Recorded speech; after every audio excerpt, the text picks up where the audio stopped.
जय श्री राम दोस्तों, कैसे हैं आप लोग। उम्मीद करती हूँ आप लोग अच्छे होंगे। तो दोस्तों, आज बालाजी से जुड़ा एक सच्चा अनुभव आप सबके सामने लेकर आई हूँ। उम्मीद है आपको पसंद आएगी और आपकी मदद होगी।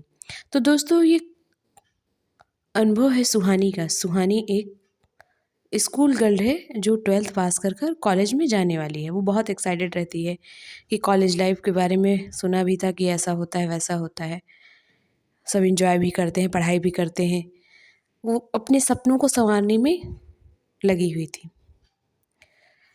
उसने एंट्रेंस एग्ज़ाम दिया, कॉलेज उसे दूसरे सिटी में मिला, लेकिन उससे प्रॉब्लम ये थी कि उसके घर में बाहर पढ़ने की इजाज़त नहीं थी। फिर उसने बालाजी की भक्ति को थोड़ी बहुत करती थी, क्योंकि उसके पापा भी पूजा पाठ करते थे। तो उन्होंने बताया था कि हनुमान चालीसा तुम पढ़ लिया करो, पढ़ने वाले बच्चों के लिए अच्छा होता है। तो वो यही पापा की बात मानकर पढ़ लेती थी। बात ज़्यादा उसे जानकारी नहीं थी कि भक्ति कैसे करते हैं क्या। बस जाते वक्त हनुमान चालीसा पढ़ लिया, कॉलेज जाते वक्त, और एक बार रात में पढ़ लिया मन किया तो उसने बालाजी से कहा, बालाजी सब आपके बारे में बहुत कहते हैं कि बालाजी सब सुनते हैं, तो मेरी भी सुनिए ना, कि मुझे बाहर पढ़ने की इजाज़त मिल जाए। यहाँ पे तो इतने अच्छे कॉलेज हैं नहीं मेरी सिटी में। बाहर पढ़ूँगी तो थोड़ा मेरा वहाँ पे अच्छा फ्यूचर होगा। फिर क्या, उसने अपने पापा से बताया कि मुझे वो कॉलेज मिला है। पता नहीं क्या हुआ कि उसके पापा काफ़ी स्ट्रिक्ट थे, लेकिन वो मान गए। उन्होंने कहा, दूर तो है, लेकिन बात अगर तुम्हारे फ्यूचर की है तो मैं आड़े नहीं आऊँगा। उन्होंने कहा ठीक है, चलो तुम्हारा वहीं एडमिशन करा देते हैं। 1 हफ्ते बाद उन्हें वहाँ जाना था। सुहानी ने सारी पैकिंग की और दोनों सुहानी अपने पापा के साथ मतलब एडमिशन लेने चली गई। एडमिशन हो गया, बगल में उसे पीजी भी मिल गया रहने के लिए।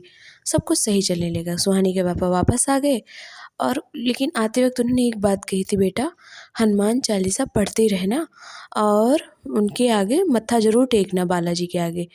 मंदिर हो आस-पास तो चली जाना। सुहानी ने उतना ध्यान नहीं दिया। उसने कहा ठीक है पापा। उसे तो कॉलेज जाने का और वहाँ के बारे में मतलब उसने जो-जो सुना था, सब कुछ उसे देखना था, एन्जॉय भी करना था, नए-नए फ्रेंड्स, सब कुछ। और कुछ दिन यही सब चला, दोस्तों के साथ बातें करना, घूमना, नए एक्सपीरियंस और सब कुछ एक्सप्लोर करना। और पढ़ाई भी करती थी, लेकिन शुरुआती दिनों में कॉलेज में बच्चे यही करते हैं। फिर क्या, सुहानी की फ्रेंड बहुत सारी दोस्त भी बनी, सब बातें करते, फिर ऐसे ही दिन बीत रहे थे। लेकिन कुछ दिनों बाद ये हुआ कि उसके पीजी में एक नई लड़की आई, जो थोड़ी गुमसुम रियासी रहा करती थी, और थोड़ी हरकतें भी उसे अजीब थी। तो लोग ज़्यादा कोई उससे बात नहीं करता था। जैसे वो डरावनी बातें करती थी और रहते-रहते गुस्सा हो जाती थी कि तो सब लोग उससे बात करने से बचते थे। लेकिन सुहानी को लगा कि हो सकता है ये परेशान हो किसी बात से, इसलिए ऐसी हो। बाकी सुहानी अच्छी थी तो उसे सब लोग अच्छे ही लगते थे। सुहानी से उसकी बनती थी। उसका नाम तृषा था। तृषा अपनी बातें सिर्फ सुहानी से ही शेयर करती थी। नोट्स का लेना देना सब कुछ होता था। फिर क्या, सुहानी से उसकी बहुत अच्छी दोस्ती हो गई। और सुहानी की जो रूममेट थी वो मना करती थी कि देखो तृषा की हरकतें सही नहीं है, उसके बारे में ज़्यादा जानते नहीं, उसे आए हुए ही कितने दिन हुए, तुम ज़्यादा उस पर ट्रस्ट मत करो। सुहानी ने कहा हाँ यार ठीक है, ठीक तो लगती है, तुम लोग ऐसे ही। तो उसने उसकी बात का ध्यान नहीं दिया। फिर क्या, एक बार सुहानी ऐसे ही उनकी दोस्ती बढ़ती ही गई तृषा के साथ, सुहानी की दोस्ती। और वो रात-रात भर तृषा से बातें, मतलब 12-1 बज जाते थे बातें, और कई बार भूतिया बातें भी करती तृषा। और मतलब कुछ अजीब-सी बातें करती, ऐसा करो तो ऐसा हो जाता है, तुम काला जादू के बारे में जानती हो? ऐसा हो जाता है। तो सुहानी ने कहा देखो यार, मैं बालाजी की भक्त हूँ और ना भी, तो ये सब बातें किसी का बुरा नहीं सोचनी चाहिए। तृषा ने मुँह बना लिया। उसने कहा अच्छा छोड़ो। फिर तृषा एक रात आई, उसने कहा सुहानी आज मेरी रूममेट नहीं है, मुझे अकेले डर लग रहा है, क्या तुम मेरे साथ सोने चलोगी? तो सुहानी की जो रूममेट थी वो इशारा कर रही थी कि मना कर दो, लेकिन सुहानी को मना किया नहीं गया। उसने कहा ठीक है अभी मैं आती हूँ, खाना खा लूँ तो आती हूँ। उसने त्रिशा को बोला तुम जाओ मैं आती हूँ। त्रिशा चली गई। फिर रात में सुहानी जब 10-11 बजे गई तो उसने रूम नॉक किया और दरवाज़ा खुला पाया। रूम में पूरा अंधेरा और उसने त्रिशा त्रिशा आवाज़ दी। त्रिशा ने एकाएक उसको पकड़ लिया। सुहानी डर गई। उसने कहा क्या हुआ, डर गई? लाइट ऑन की, हंसने लगी। उसकी हंसी भी अजीब सी थी। सुहानी को सब बहुत अजीब सा लगा, लेकिन उसने कहा कि नहीं मैं ज़्यादा सोच रही। फिर क्या दोनों बातें की, सो गए। फिर सुहानी की आँख रात में खुली तो उसने देखा त्रिशा कुछ लगा रही है। उसने कहा त्रिशा तुम क्या कर रही हो? तो त्रिशा हड़बड़ा गई। उसने कहा कुछ नहीं, बस ऐसे ही मैं एक नींद नहीं आ रही थी तो मैं एक तेल लगा रही थी जिससे नींद आ जाए। उसने कहा अच्छा। उसने कहा तुम्हें भी लगाना? सुहानी ने कहा नहीं। फिर भी त्रिशा ने उसे लगा दिया, उसकी नाभि में, उसके हाथ में और उसके सर में।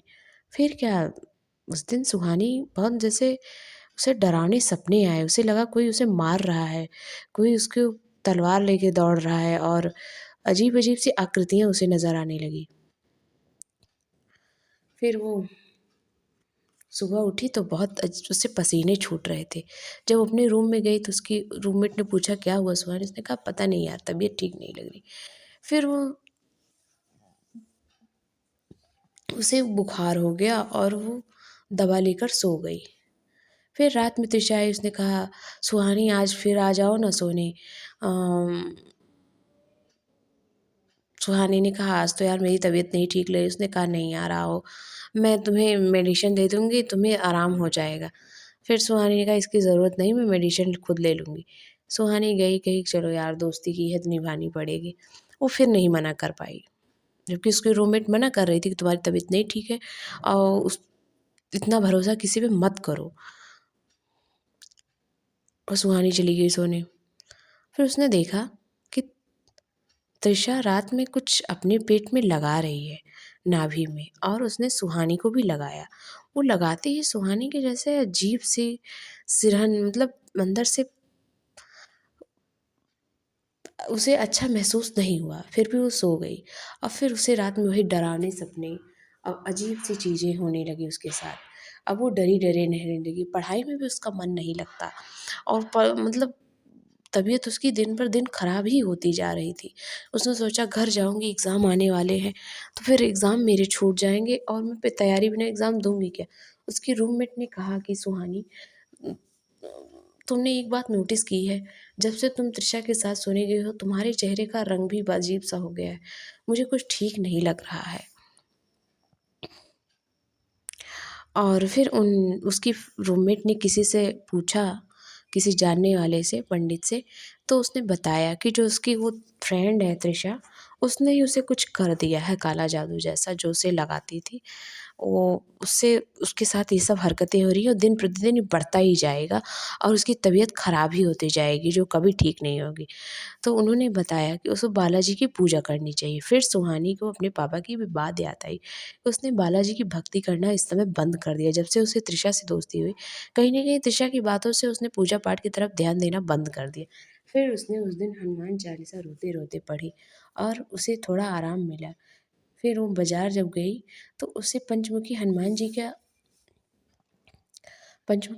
की वो मूर्ति दिखी, वो लेकर आई और जैसे पंडित जी ने बताया था तेल, चमेली का तेल और सिंदूर मिला के बालाजी को लगाना फिर खुद लगाना, उसने वैसा ही किया। जहाँ उसने मतलब उसने वो सिंदूर लगाया और बालाजी से प्रार्थना की प्रभु मुझे बचा लीजिए, ये जो काला जादू है या कोई भी चीज़ है, मैं नहीं जानती।